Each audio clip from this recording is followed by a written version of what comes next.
Another day, another over 100 million sensitive records leaked because of bad data practices by another background check firm. This time it was MC2 Data, and apparently it was around allegedly 2.2 terabytes of sensitive data with 106,316,036 records, including full names, emails, IP addresses, dates of birth, partial payment details, home addresses, phone numbers, employment and legal histories, property records, family, relatives, and neighbors' data.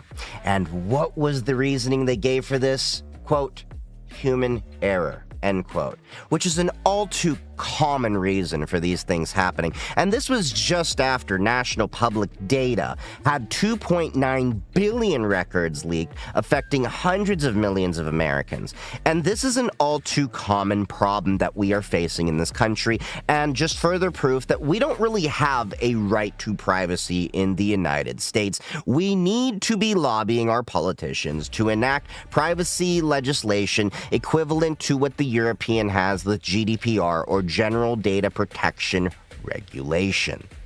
These are huge issues that keep happening every day. And I don't know about you, I am tired of the laissez-faire attitude that people have with, oh, my data's been leaked before. You need to start treating this like you walked in on your parents doing the nasty, okay? It doesn't matter if it happened once or you keep seeing it over and over again. It should still scar you. It should still make you go, oh my God, no, no, no!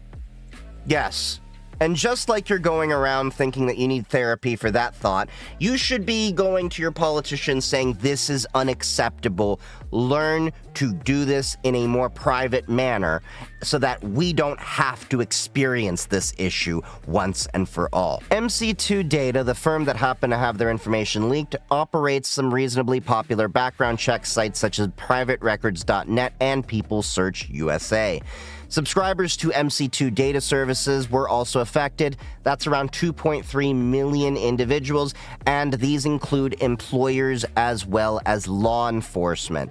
And that's a little bit more concerning because these are a little bit higher value to potential cyber criminals. It should also be known that passwords were leaked, albeit they are encrypted. Now, encryption only offers so much protection for so long because over time they are more vulnerable to brute force attacks where you're literally just randomly guessing, similar to Stewie in Family Guy in that one episode when he didn't know his phone number to call Lois, went 111 111 11111. Lois, damn. 111 111 1112. Lois, damn.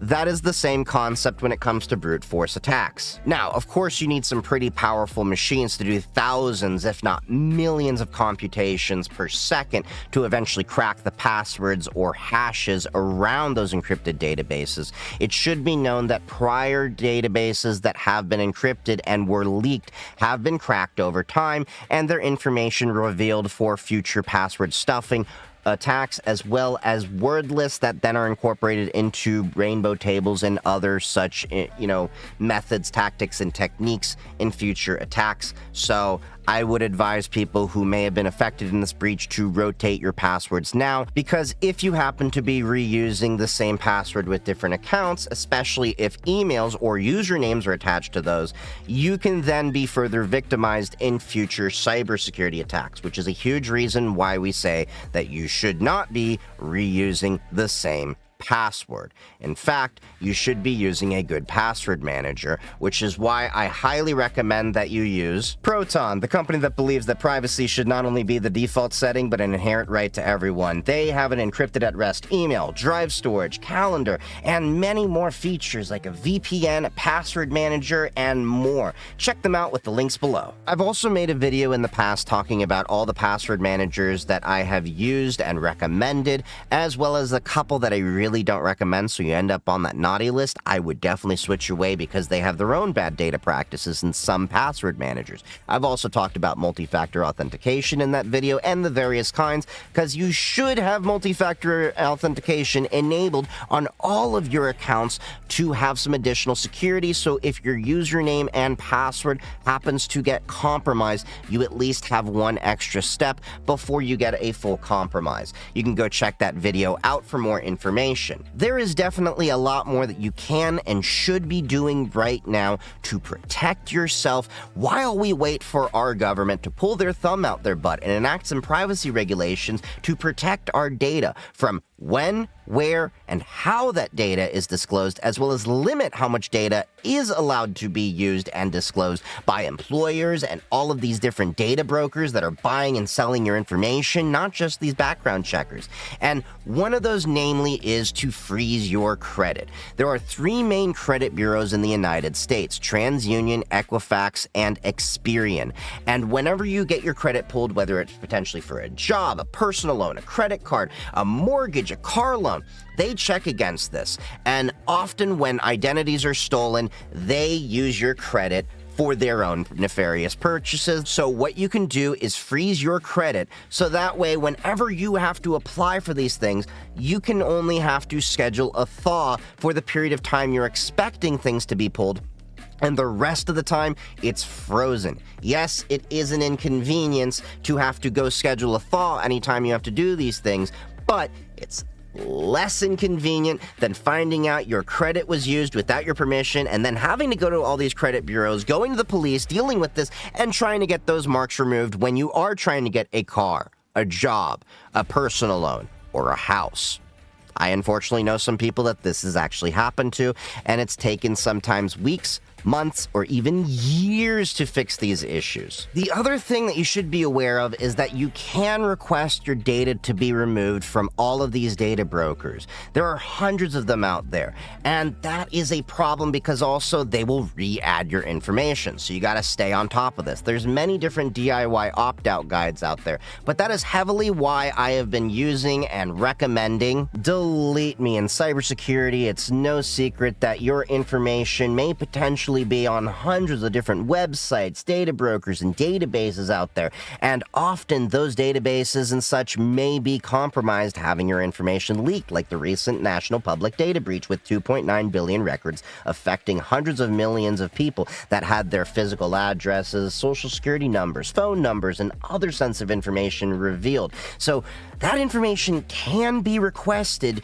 to be removed, but there's hundreds of different sites. Opt-out guides out there often show how tedious and time-consuming it is, plus you have to redo that opt-out every so often. DeleteMe has a very powerful automated service that I have been trusting for more than a decade that takes care of this process for me and many of the people that I've worked with, and you can check them out below in the link that I have in my description and get yourself a little bit of a discount while you're at it too. On top of all these tools and advice that I've given, you still have to be ever vigilant when you're checking boxes on different forms that you're signing up, because a lot of times if you're not paying for the product, you are the product. They're selling your information. Those giveaways you see in malls where you write your information away, how do you think those products are free? They're selling your information. You need to be vigilant about when, where, and how you are sharing your data, not just with your doctor, but everything.